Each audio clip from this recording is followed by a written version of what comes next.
अस्सलामुअलैकुम। Last lecture में हमने आपको बताया था पायलोनेफ्राइटिस क्या है, यूटीआई का एक ओवरव्यू लिया था और असेंडिंग इन्फेक्शन, हेमाटोजेनस रूट और असेंडिंग रूट को डिटेल में देखा था। आज हम बात करेंगे एक्यूट पायलोनेफ्राइटिस के बारे में।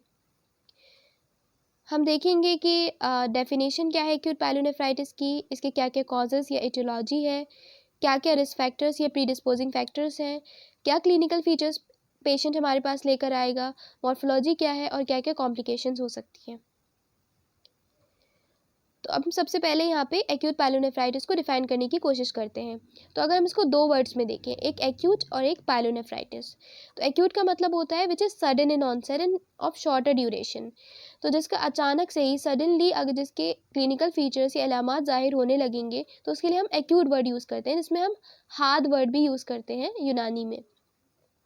और पायलोनेफ्राइटिस का मतलब हमने बताया था आपको कि it is a renal disorder that affects tubule interstitium as well as renal pelvis. तो अगर हम एक्यूट पायलोनेफ्राइटिस को डिफाइन करें तो हम इस तरह कर सकते हैं कि it is acute suppurative inflammation of the kidney, और किडनी को हम और बता सकते हैं कि it is acute suppurative inflammation of the kidney which affects tubule interstitium as well as renal pelvis. ठीक है।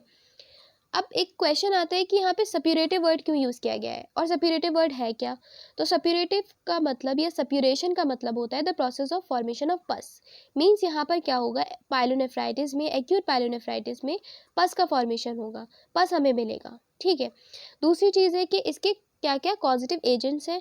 तो इसका मोस्ट कॉमन कॉजेटिव एजेंट होता है इकोलाई, जो कि एक बैक्टीरिया है।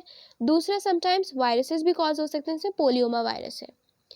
अब जो इन्फेक्शन किडनी तक पहुंचता है उसके क्या क्या रूट है। तो उसके दो रूट हमने आपको बताए थे। एक तो बताया था असेंडिंग रूट, मीन्स किस तरह से इन्फेक्शन यूरेटर, यूरेथ्रा, ब्लैडर और यूरेटर के थ्रू किडनी तक पहुंचता है। और दूसरा हमने आपको बताया था एक हेमाटोजेनस रूट, जिसमें बताया था किस तरह से ब्लड के थ्रू किडनी तक इन्फेक्शन पहुंचेगा। और ये ज़्यादातर सेप्टिसीमिया के पेशेंट्स या इन्फेक्टिव एंडोकार्डाइटिस के पेशेंट्स में देखा जाता है कि हेमाटोजेनस रूट से किडनी तक इन्फेक्शन आ जाता है। और असेंडिंग इन्फेक्शन को हमने या असेंडिंग रूट को हमने डिटेल में लास्ट वीडियो में आपको बताया है, इसलिए अगर आपने अभी तक वो वीडियो नहीं देखी है तो आप सबसे पहले जाकर वो लेक्चर देखें, अच्छे से समझने की कोशिश करें और उसके बाद एक्यूट पायलोनेफ्राइटिस पर आएँ तो आपको ये और अच्छे से समझ में आएगी। अभी हमने आपको बताया था कि इसमें सप्यूरेशन होता है, पस होता है। तो अगर हम किडनी में देखेंगे तो greyish white to yellow areas of inflammation हमें दिखाई देंगे या फिर एब्सेस फॉर्मेशन। अब यहाँ पे दो टर्म आए, एक तो यहाँ पर एब्सेस आया और एक अभी हमने आपको सप्यूरेटिव बताया था। दो चीज़ें आई, तो इन दोनों में क्या डिफरेंस है।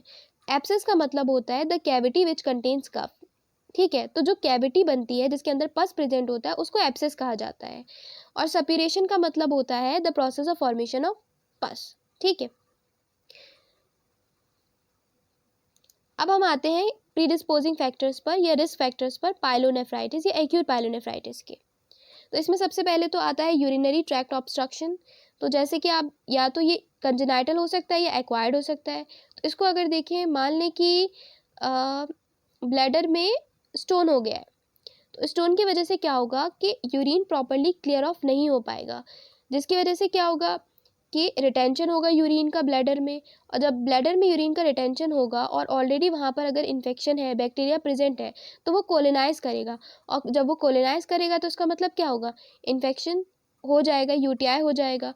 और अगर वेजाइगो यूरेट्रल रिफ्लक्स प्रेजेंट है, जो हम आपको अभी थोड़ा हमने लास्ट लेक्चर में बताया था और अभी आप भी एक्सप्लेन करेंगे, तो उसके थ्रू किडनी तक इन्फेक्शन पहुंच जाएगा। दूसरा है इंस्ट्रूमेंटेशन या कैथेटराइजेशन। तो ये भी बताया था आपको कि इंस्ट्रूमेंटेशन या कैथेटराइजेशन के थ्रू यूरेथ्रा से किस तरह से ब्लैडर तक इन्फेक्शन पहुंचता है। नेक्स्ट आता है वेजाइगो यूरेट्रल रिफ्लक्स। तो वेजाइगो यूरेट्रल रिफ्लक्स क्या है कि वेजाइगस का मतलब होता है ब्लैडर और यूरेट्रल का मतलब होता है यूरेटर। मींस ये एक वेल्व होती है, वेजाइगो यूरेट्रल वेल्व होती है, जो कि यूरेटर ब्लैडर के बीच में प्रेजेंट होती है, जिसका काम होता है कि यूनिडायरेक्शन फ्लो यूरिन का कराना और यूरिन का retrograde flow of urine bladder से यूरेटर तक प्रिवेंट करना।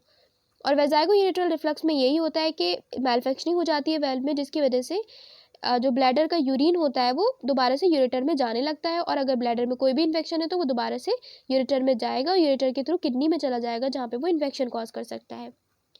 चौथा है प्रेगनेंसी। प्रेगनेंसी में ऑब्वियसली प्रेगनेंसी में ये 4 to 6% जो चांसेस होते हैं यूटीआई के बढ़ जाते हैं, क्योंकि इसमें जो यूटेरस होता है उसका साइज़ बढ़ता है, और साइज़ बढ़ने की वजह से क्या होता है कि प्रॉपर क्लीनिंग नहीं हो पाती, तो अनहाइजीनिक कंडीशन डेवलप होती है, और जहाँ पे भी अनहाइजीनिक कंडीशन होंगी तो वहाँ पर इन्फेक्शन होने के ज़्यादा चांसेस होंगे। फिफ्थ है हमारा जेंडर एंड एज। तो इसमें after first year of life to around 40 years, means first year के बाद 40 ईयर्स तक इन्फेक्शन फीमेल में ज़्यादा देखे जाते हैं और ज़्यादा फ्रीक्वेंट होते हैं। इसका रीज़न बताया था हमने आपको कि इसके 4 रीज़न है। सबसे पहला रीज़न है कि फ़ीमेल में शॉर्टर यूरेथ्रा होती है। दूसरा रीज़न है कि फ़ीमेल में प्रोस्टैटिक फ्लूइड जो कि एंटीबैक्टीरियल होता है वो एब्सेंट होता है। तीसरा था कि फीमेल में हार्मोनल चेंजेस ऐसे होते हैं जो कि प्रमोट करते हैं बैक्टीरिया के कोलोनाइजेशन को या एडेरेंस को into the mucosa of the urinary tract. चौथा था कि सेक्सुअल ट्रॉमा भी फीमेल्स में होते हैं जिसकी वजह से यूटीआई के चांसेस ज़्यादा होते हैं। लेकिन अब एक चीज़ यहाँ पे गौर करने वाली है कि आफ्टर फर्स्ट ईयर ही क्यों बोला। हम ये भी तो कह सकते थे कि from birth to around 40 years of life infections are more frequent in females, तो फर्स्ट ईयर के बाद ही क्यों बोला? ऐसा इसलिए बोला है क्योंकि फर्स्ट ईयर के अराउंड मीन्स पहले साल तक बच्चे में अगर किसी भी तरह के मेल्स में स्पेशली किसी भी तरह की अगर एनिमली होती है यूरिनरी ट्रैक्ट में तो वो उसके अलामात जाहिर होने लगते हैं। ठीक है, इसी वजह से हमने कहा है कि आफ्टर फर्स्ट ईयर से 40 ईयर्स तक फीमेल्स में ज़्यादा कॉमन होता है। नेक्स्ट आता है कि अब 40 ईयर्स के बाद में इंक्रीजिंग एज अगर देखा जाता है कि जैसे जैसे उम्र बढ़ती है तो इंसिडेंसेस जो होते हैं वो मेल्स में बढ़ने लगते हैं यूटीआई के, और रीज़न क्लियर है कि प्रोस्टैटिक हाइपरट्रॉफी होने लगती है और इंस्ट्रूमेंटेशन के चांसेस भी ज़्यादा होते हैं। प्रोस्टैटिक हाइपरट्रॉफी पता ही है कि अगर प्रोस्टैटिक हाइपरट्रॉफी होगी तो ऑब्स्ट्रक्शन कॉज करेगी, ब्लैडर में यूरिन का रिटेंशन होगा और इन्फेक्शन कोलोनाइज करने के ज़्यादा चांसेस होंगे। नेक्स्ट है डायबिटीज़ मेलाइटिस। तो डायबिटीज़ मेलाइटिस में न्यूरोलॉजिकल ब्लैडर डिसफंक्शनिंग होती है जिसकी वजह से चांसेस यूटीआई के ज़्यादा होते हैं। And then immunosuppression and immunodeficiency, अगर किसी का इम्यून सिस्टम वीक है तो ऑब्वियसली उसको इन्फेक्शन होने के ज़्यादा चांसेस होते हैं। So these are all predisposing factors और risk factors of acute pyelonephritis. Next are clinical features कि पेशेंट क्या क्या कंप्लेंट्स लेकर हमारे पास आएगा। सबसे पहली चीज़ है कि एक्यूट ऑनसेट है, इसका मतलब एक्यूट है, इसका मतलब सडन ऑनसेट होगा, अचानक से इसकी अलामत जाहिर होंगी। तो सबसे पहले पेशेंट हमारे पास लेकर आएगा पेन एट कोस्टोवर्टिब्रल एंगल। तो कोस्टोवर्टिब्रल एंगल क्या होता है कि वो एंगल जो हमारी 12th रिब वर्टिब्रल कॉलम के साथ बनाती है, मीन्स दिस एंगल, ये एंगल कहलाता है कोस्टोवर्टिब्रल एंगल। तो इस एंगल पर क्या होता है, पेन होता है। दूसरी चीज़ क्या है, सिस्टमिक फीचर्स पेशेंट लेकर आ सकता है, जैसे फीवर होगा, मेलेज होगा। मेलेज यही है कि पेशेंट अवेयर होगा कि कुछ ना कुछ एबनॉर्मलिटी, कुछ ना कुछ प्रॉब्लम है उसके साथ। यूरिन से रिलेटेड सिम्टम्स पेशेंट लेकर आएगा हमारे पास, जैसे कि डिसयूरिया लेकर पेशेंट हमारे पास आ सकता है। डिसयूरिया क्या है, डिफ़िकल्टी या पेनफुल यूरिनेशन। दूसरा है कि अर्जेंसी होगी। अर्जेंसी से क्या होगा कि जैसे ही उसको अर्ज फील होगा मिक्चुरेशन का तो he has to go now, वो रोक नहीं सकता बिल्कुल भी, अर्जेंसी होगी। तीसरी चीज़ होगी frequency, means again and again, बार बार उसे जाना पड़ेगा, फ्रीक्वेंसी यूरिन की बढ़ जाएगी। और पेशेंट हमारे पास वॉमिट और नोजिया भी लेकर आ सकता है। इसके अलावा एक और बहुत इंपॉर्टेंट फीचर है कि पायूरिया होगा, मीन्स यूरिन में पस प्रेजेंट होगा। अब अगर पायूरिया पेशेंट हमारे पास लेकर आ रहा है, पस आ रहा है, मीन्स हमने यूरिनालिसिस कराई, उसमें पस प्रेजेंट हुआ, तो वो अगर है तो उससे हम डिफ्रेंशिएट नहीं कर सकते कि अपर यूटीआई है या लोअर यूटीआई है, क्योंकि अगर इन्फेक्शन है तो यूरिन में चाहे वो अपर यूरिनरी ट्रैक्ट हो, लोअर यूरिनरी ट्रैक्ट हो, पस तो आएगा ही आएगा। इसमें क्या होता है, पायलोनेफ्राइटिस या एक्यूट पायलोनेफ्राइटिस में ल्यूकोसाइट कास्ट प्रेजेंट होते हैं यूरिन में, स्पेशली रिच इन न्यूट्रोफिल्स, जिन्हें हम पस कास्ट भी कह देते हैं। तो अगर ल्यूकोसाइट कास्ट या फिर पस कास्ट प्रेजेंट है यूरिन में तो ये इंडिकेट करता है रीनल इन्वॉल्वमेंट को। ऐसा क्यों?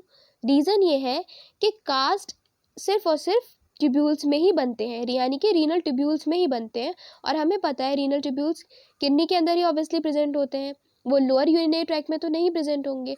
तो अगर ल्यूकोसाइट कास्ट प्रेजेंट है तो वो अपर यूटीआई को बताता है, स्पेशली पायलोनेफ्राइटिस को। तो ये और एक और क्लिनिकल फीचर हमें देखने को मिलता है एक्यूट पायलोनेफ्राइटिस में। नेक्स्ट आता है कि इसकी मॉर्फोलॉजी क्या है। तो मॉर्फोलॉजी में हमें पता है कि हम दो चीज़ें देखते हैं, ग्रॉसली देखते हैं और एक माइक्रोस्कोपिकली देखते हैं। तो ग्रॉसली अगर हम देखेंगे तो जो वेल डेवलप केसेस होते हैं पायलोनेफ्राइटिस के या एक्यूट पायलोनेफ्राइटिस के, तो उनमें ऑब्वियसली पायलोनेफ्राइटिस में इन्फ्लेमेशन हो रहा है, किडनी में इन्फ्लेमेशन हो रहा है। और इन्फ्लेमेशन का एक बहुत इंपॉर्टेंट फीचर होता है कि इसमें एडिमा होता है इन्फ्लेमेशन में, ठीक है। तो उसकी वजह से अगर वेल डेवलप केसेस हैं तो किडनी हमें बड़ी नज़र आएगी, एनलार्ज नज़र आएगी और स्वेलन नज़र आएगी किडनी हमें, ठीक है। इसके अलावा क्या होगा, छोटे छोटे और येलो वाइट एब्सेसेस हमें नज़र आएंगे, जिनकी जो रिम होगी वो हेमरेजिक हो रही होगी, आसपास जो है थोड़ा सा हाइपरीमिक हमें दिखाई देगा, हेमरेजिक दिखाई देगा, जहाँ पर ब्लड वेसल से बाहर ब्लड आ रहा होगा, ठीक है। तो ये जो मैंने येलो कलर से शो किया है, ये आप कंसिडर कर लें कि स्मॉल स्मॉल येलो वाइट एब्सेसेस होंगे जिनकी रिम हमें हेमरेजिक दिखाई देगी, जो हमें ग्रॉसली दिखाई देगा without the help of microscope, ठीक है। अब अगर हम माइक्रोस्कोप की हेल्प लेते हैं तो हॉलमार्क्स मिलेंगे, मींस टिपिकल फीचर्स क्या क्या होंगे अगर हम माइक्रोस्कोपिकली देखें एक्यूट पायलोनेफ्राइटिस के। तो अभी हमने बताया था कि एक्यूट पायलोनेफ्राइटिस या पायलोनेफ्राइटिस एक ट्यूबुलो इंटरस्टिशियल डिजीज है, जिसमें ट्यूब्यूल, इंटरस्टिशियम और रीनल पेल्विस तीनों का इन्वॉल्वमेंट होता है। तो यहाँ पे भी हम देखेंगे कि इंटरस्टिशियम में क्या होगा कि पैची सप्यूरेटिव इन्फ्लेमेशन होगा, ट्यूब्यूल्स में क्या होगा, एग्रीगेशन होगा न्यूट्रोफिल्स का, मीन्स न्यूट्रोफिल्स जो होंगे आके जमा हो रहे होंगे ट्यूब्यूल्स में, और ट्यूबुलर नेक्रोसिस हमें देखने को मिलेगी। तो ये माइक्रोस्कोपिक फीचर्स हो गए। नेक्स्ट आता है कॉम्प्लिकेशंस। तो कॉम्प्लिकेशंस 3 है। सबसे पहला है पेपिलरी नेक्रोसिस। पेपिलरी नेक्रोसिस या इसको और एक कह देते हैं नेक्रोटाइजिंग पेपिलाइटिस। तो पेपिलरी नेक्रोसिस से पता चल रहा है कि जो रीनल पेपिला होंगे वहाँ पर नेक्रोसिस हो रही होगी। तो ये ज़्यादातर देखा जाता है डायबिटिक पेशेंट्स में या यूरिनरी ट्रैक्ट ऑब्स्ट्रक्शन जिनमें होता है, यानी कि बीपीएच है या स्टोन्स हैं, तो उन केसेस में कॉम्प्लिकेशन ज़्यादातर देखी जाती है पेपिलरी नेक्रोसिस। यूजुअली ये बायलेटरल होती है, मीन दोनों किडनीज को इन्वॉल्व करती है, लेकिन ये यूनिलेटरल भी हो सकती है, एक किडनी को भी इन्वॉल्व कर सकती है। अगर हम इसकी कट सेक्शन देखें तो जो रीनल पायरामिड्स होते हैं उसकी टिप्स या फिर डिस्टल 2/3 पोर्शन में grey white to yellow areas of necrosis दिखाई देंगे, जो मैंने यहाँ दिखाने की कोशिश की है कि इनकी टिप्स पिरामिड्स की या फिर 2/3 portion distal portion of pyramids, वहाँ पे greyish white to yellow areas of necrosis दिखाई देंगे। और माइक्रोस्कोपिकली अगर पेपिलरी नेक्रोसिस हो रही है तो वो नेक्रोसिस किस तरह की होगी, कोगुलेटिव होगी, और कोगुलेटिव नेक्रोसिस में जेली लाइक हमें दिखाई देगी। और इसके अलावा जो ट्यूब्यूलर आउटलाइन है वो प्रिजर्व रहेगी, यानी कि नेक्रोसिस तो हो रही होगी लेकिन हम ट्यूब्यूल के बीच में देख पाएंगे कि हाँ ये एक ट्यूब्यूल है, ये एक रीनल ट्यूब्यूल है, इनके बीच में हम डिफ्रेंशिएट कर पाएंगे क्योंकि इनकी जो आउटलाइन है वो प्रिजर्व रहेगी, ठीक है। नेक्स्ट कॉम्प्लिकेशन हमारे पास आती है पायोनेफ्रोसिस। तो पायोनेफ्रोसिस, पायो का मीन्स होता है पस एंड नेफ्रोसिस मीन किडनी या किडनी डिजीज। तो एक्यूट पायोनेफ्राइटिस तो है ही, तो उसमें पस तो फॉर्म हो ही रहा था, तो इसकी कॉम्प्लिकेशन पायोनेफ्रोसिस क्यों दे दी गई, इसलिए दे दी गई क्योंकि यहाँ पे पस का कलेक्शन बहुत ज़्यादा होगा। अभी तक क्या था कि जो पस बन रहा था वो यूरिन में अपेयर हो रहा था, यूरिन में पस आ रहा था, लेकिन अगर कंप्लीट ऑब्स्ट्रक्शन हो जाए या फिर टोटल ऑब्स्ट्रक्शन हो जाए specially high in the urinary tract से यहाँ पर हो गया, ठीक है, तो उसकी वजह से क्या होगा कि जो भी पस यहाँ बन रहा होगा और जो यूरिन में आ रहा था वो अब नहीं आ पाएगा या फिर बहुत माइन्यूट अमाउंट में आएगा। तो जिसकी वजह से क्या होगा कि जो कैलिसेस है, रीनल पेल्विस है, एज वेल एज यूरेटर है, वो पूरा फिल्ड अप हो जाएगा पस से। नेक्स्ट एक और कॉम्प्लिकेशन होती है, that is perinephric abscess. Peri means kidney के आसपास के जो टिश्यूज होंगे वहाँ पे एब्सेस होगी, वहाँ पे एक पस फॉर्मेशन होगा। तो अगर सप्यूरेटिव इन्फ्लेमेशन जो किडनी में हो रहा है वो रीनल पेल्विस से अगर पेरीनेफ्रिक टिश्यूज तक पहुँच जाता है, यानी कि किडनी के आसपास के टिश्यूज तक पहुँच जाता है, तो उसको वो कॉम्प्लिकेशन कहलाती है पेरीनेफ्रिक एब्सेस। अब हम थोड़ा सा ओवरव्यू ले लेते हैं। एक्यूट पायलोनेफ्राइटिस हमने देखा था कि it is acute suppurative inflammation of the kidney है। कॉजेज हमने देखे थे कि 2 रूट के थ्रू आता है, असेंडिंग रूट और हेमाटोजेनस रूट, जिसमें मोस्ट कॉमन बैक्टीरिया जो देखा जाता है वो इकोलाई होता है, और या फिर वायरसेस भी हो सकते हैं। प्रीडिस्पोजिंग फैक्टर्स हमने देखे जिसमें urinary tract obstruction, instrumentation, pregnancy, diabetes mellitus and vesicoureteral reflux था। इसके अलावा हमने क्लिनिकल फीचर्स देखे, पेशेंट क्या क्या हमारे पास कंप्लेंट्स लेकर आएगा। कोस्टोवर्टिब्रल एंगल पर पेन लेकर आ सकता है पेशेंट, फीवर, मेलेज लेकर आ सकता है patient, dysuria, frequency and urgency patient लेकर आ सकता है। मॉर्फोलॉजी में हमने यहाँ पे हॉलमार्क्स बताए हैं जो टिपिकल फीचर्स होते हैं कि पैची इंटरस्टिशियम सप्यूरेटिव इन्फ्लेमेशन होगा, ट्यूब्यूल्स में न्यूट्रोफिलिक एग्रीगेशन होगा, ट्यूबुलर नेक्रोसिस होगी, और कॉम्प्लिकेशंस में 3 कॉम्प्लिकेशंस याद रखनी है कि पेपिलरी नेक्रोसिस होगा, पायोनेफ्रोसिस होगा और पेरिनेफ्रिक एब्सिस होगा। So this is all about acute pyelonephritis. अगर आप इससे रिलेटेड कोई भी क्वेरी हो तो आप हमें कमेंट सेक्शन में पूछ सकते हैं, या फिर आप हमें इंस्टाग्राम पर भी हमारे पेज पर पूछ सकते हैं, DM कर सकते हैं।